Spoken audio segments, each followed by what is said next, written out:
Magandang hapon po. Yan. Magluluto na naman po tayo kasi hapon na naman, okay? Dumating na naman yung oras ng ating pagluluto, so magluluto na naman tayo.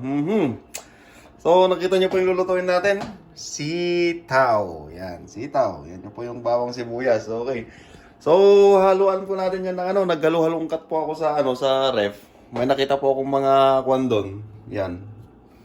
Nakakita po ako ng atay, tsaka belly. Kaya isasahog na po natin yan, no? So, ayan po. Yan po yung lulutuin natin. Ayan, sitaw. Tapos, sasahogan natin ng mga ng atay. Tsaka ng belly.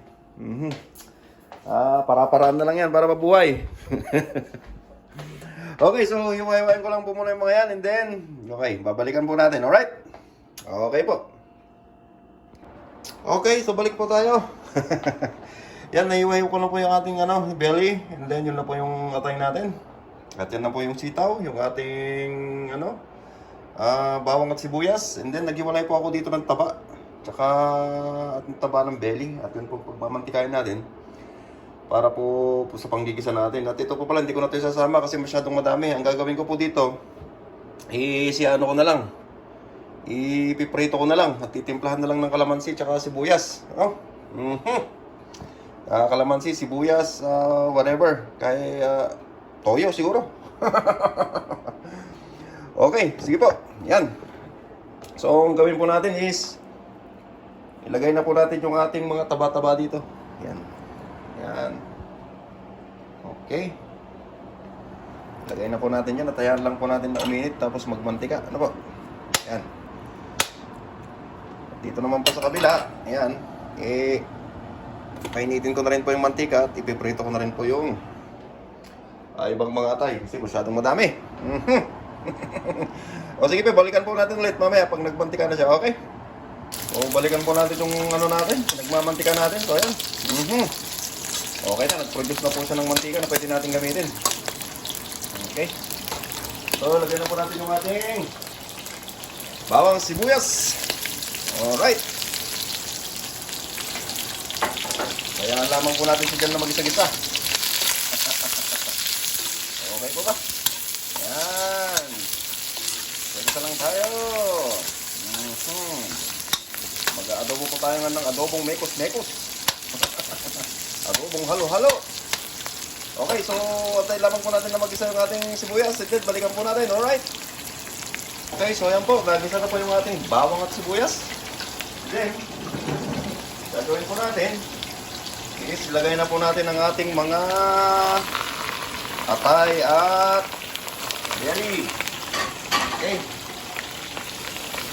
And then, isa-gisa lamang po natin. Ayan. Isa lamang po natin na ganyan. Alright.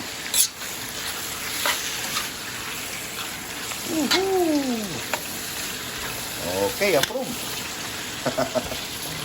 And then, lagyan po natin siya ng durog na paminta. Okay, yan po pala yung atay natin na pinito ito. Yan.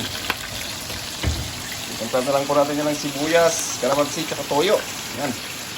Ito naman po ito natin ng paminta. Pamintang durog. Okay. Yan. Alright. Nalo. Bango. Yan, saka po natin halo-haloin ulit at hayaan lang po natin dyan na mag-isa. Alright.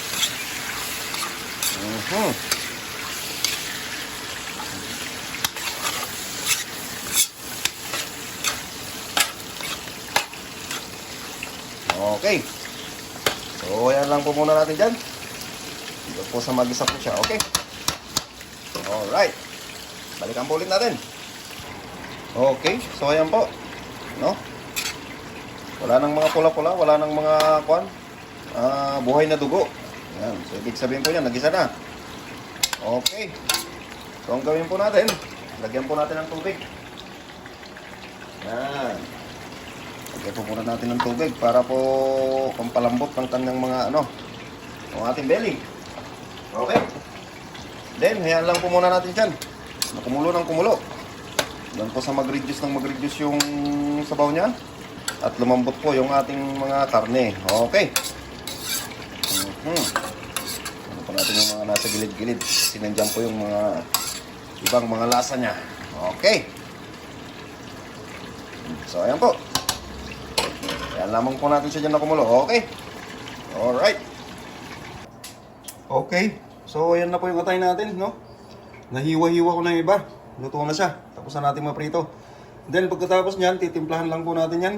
And then, saka po tayo babalik dito sa ating niluluto. Dahil hindi pa po malambot ang ating mga karne. Okay po. Yan. Okay. So, balikan po ulit natin yung ating inihiwa. Saka po natin maglabas ng kanyang mga ingredients at titimplahan na po natin. Okay. So, ayan. Welcome back po. Ito na po yung nahiwa-hiwa nating atay. Ilagyan ko po yun ng sibuyas. Tapos dahon ng sibuyas, sili, kalamansi, suka, luya, yan, tsaka asin. Yan. Asin pong pinanimpla ko dyan kasi nga po, toyo na po yung pangtitimpla natin sa ulam natin mamaya. Kaya po, asin muna para maiba naman po yung lasa. Okay? So, yan po yung luto natin na isa. And then, balikan po naman natin yung ating niluluto. Yan.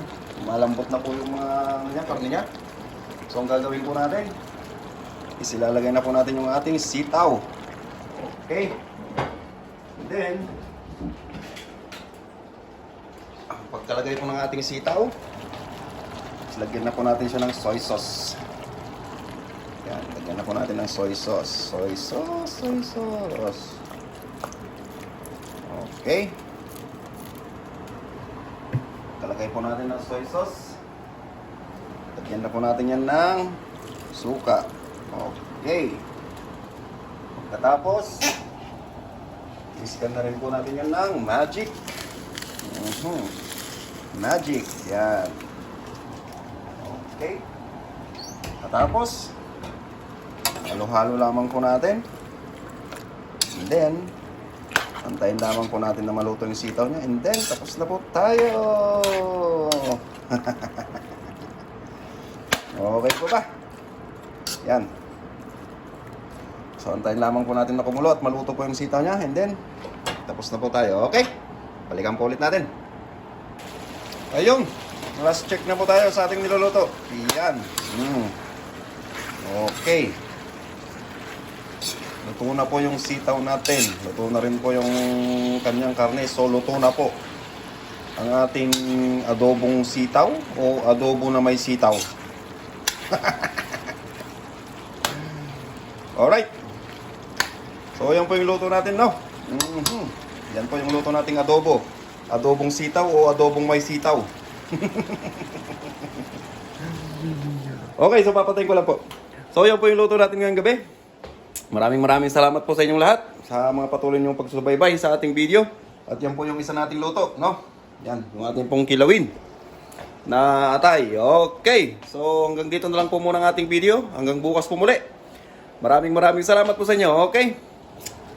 Thank you.